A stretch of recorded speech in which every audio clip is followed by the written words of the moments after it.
Hey everybody, Mike Fifer, Fifer Hobby Supply.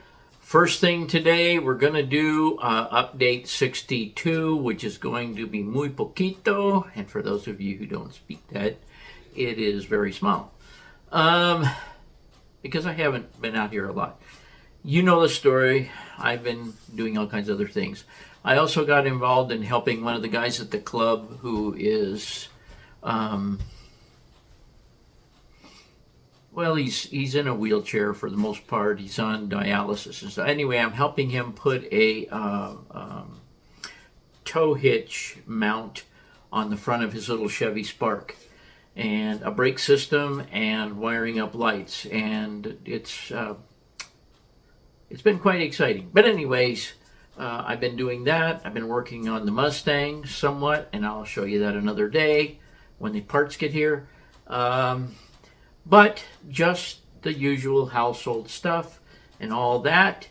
And the other thing that I want to say is Happy Mother's Day to all the people and their mothers out there today who are enjoying the day and celebrating their mothers.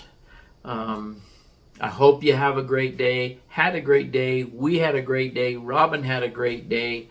We went over to my son's and had some lunch, and it was really nice.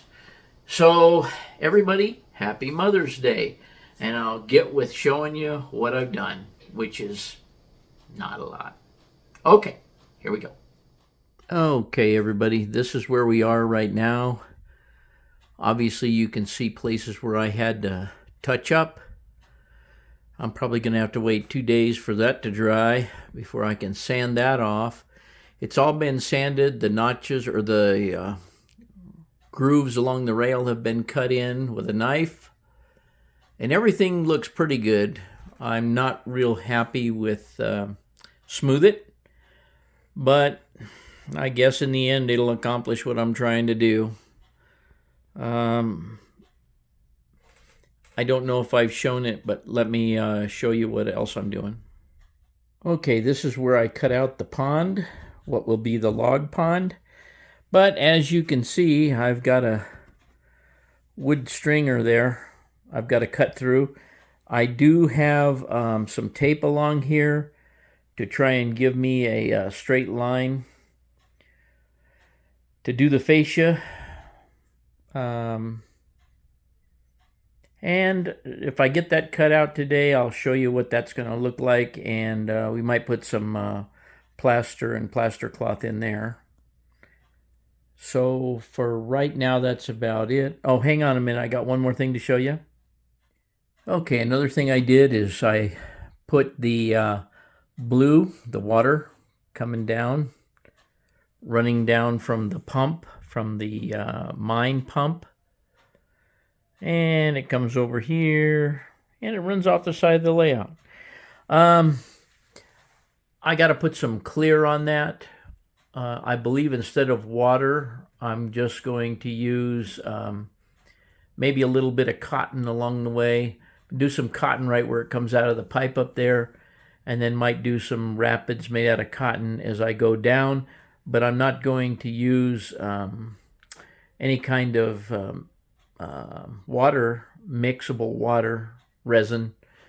I think I'm just going to use clear gloss, maybe the micro scale clear gloss on it. Just coming down here and ending, and then I'll put some foliage along it because there will be foliage growing along it, of course. But I got that. Also have one of the radio towers there. That's going to take a lot of work. I have to build a concrete base for it. And I've got to wire it with a blinking light. And then I've got to put guy wires in it before I can set it anywhere on the layout. And I'm not sure where I'm going to put it. I have thought about all kinds of places, but I'm thinking about that flat spot right there. That way it could be accessed by the road up to the lookout tower. But I don't have any room up where the lookout tower is for guy wires and everything else. So it's likely going to go on that flat spot, but we will see. Okay, today we're going to be on shaky cam.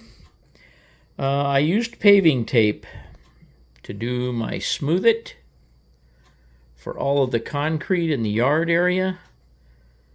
And while on camera, I'm sure the results look pretty good, what a booger that was to do.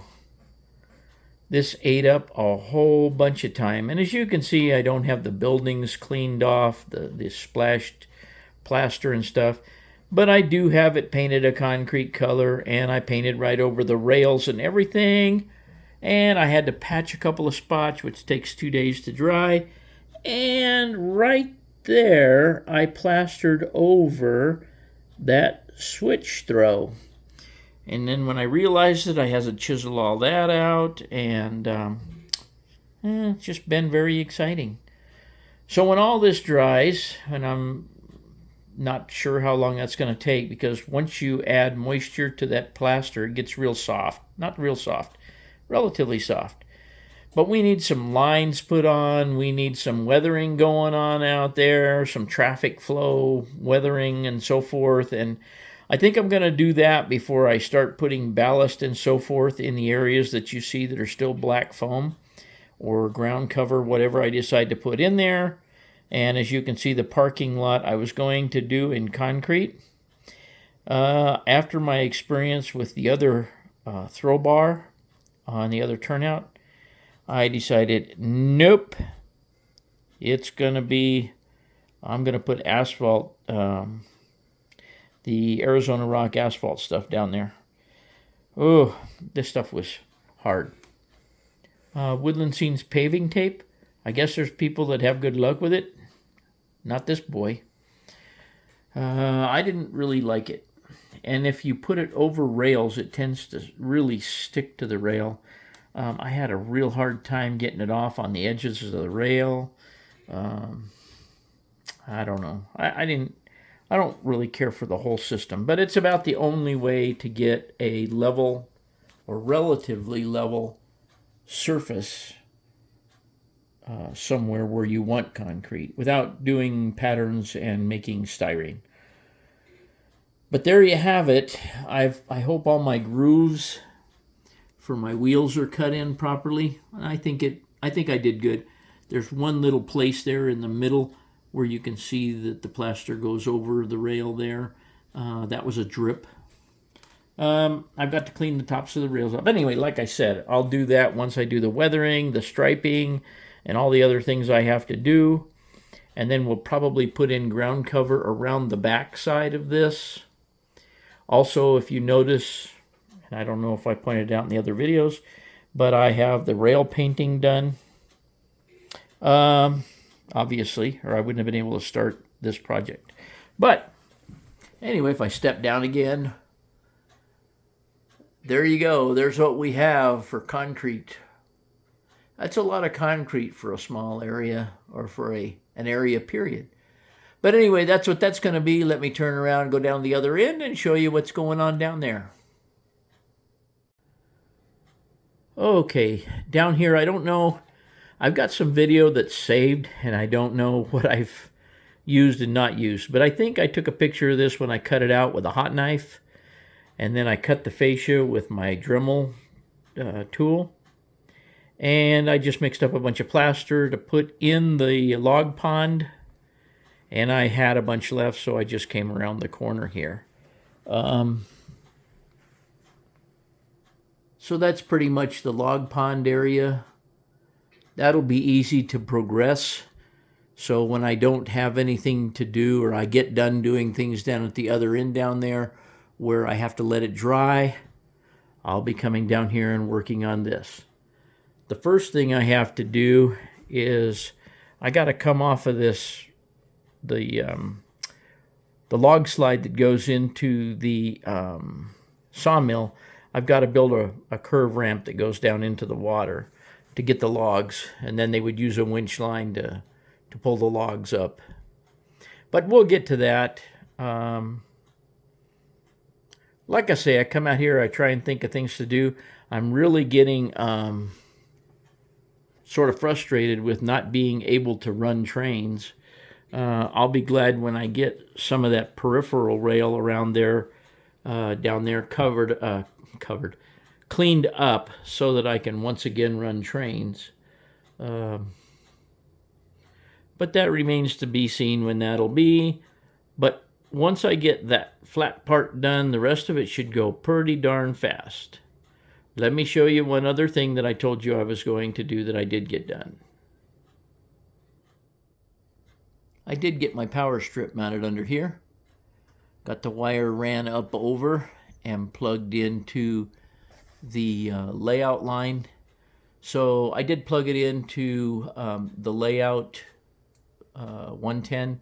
So the down there where the railroad switch is has to be on to be able to use this.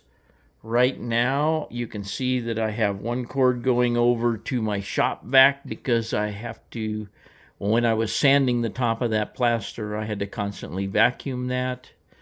And here is a picture of my my little Dremel tool that I use, the vibrating tool to cut fascia. That tool right there has been a godsend. I've used that thing for all sorts of projects, not just model railroad, but literally everything around the house. I think I've mentioned it in videos before. But we bought it to cut baseboards when we put wood floor down. And it works like a champ. Another thing is, let me stand up here. And let me turn around. Look at my floor. There's my floor. I don't have any HO scale building kits here. The gentleman finally came and picked them up. They're out of here. So I once again have some room. And let me walk over here.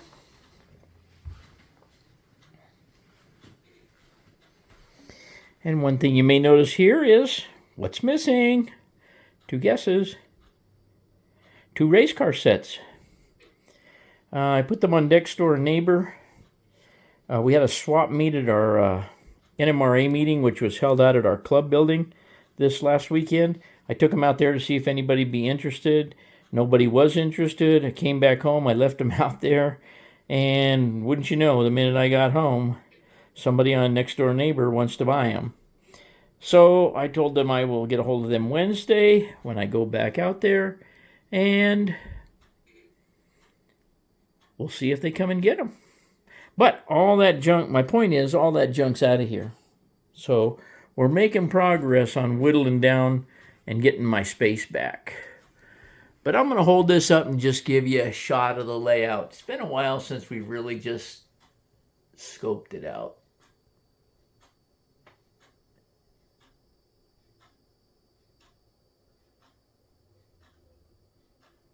And I know there's a lot of crap sitting on it and stuff, but we can rectify that in an afternoon. There you go, gang. Okay, everybody, I told you, not much. Not too much going on. I did, I think I've told you guys that I was working on a weirdo model. I finished that up this morning. I just decided to take the day off. I have a lot of work to do on the computer, but just not happening because I'm just not into it. So anyways, for the last week or so, I've come out here and worked on and off, and what you saw is what I've accomplished. I hope, I don't know, maybe I have spring fever. I don't know. We're working in the yard. We're harvesting some of our strawberries every morning for breakfast and stuff like that. Just stuff, you know. Taking the dogs for a walk in the morning when it's nice and cool outside. You know, all that stuff. But anyways, I hope to have more for you the next time. But I hope you enjoyed what we looked at today.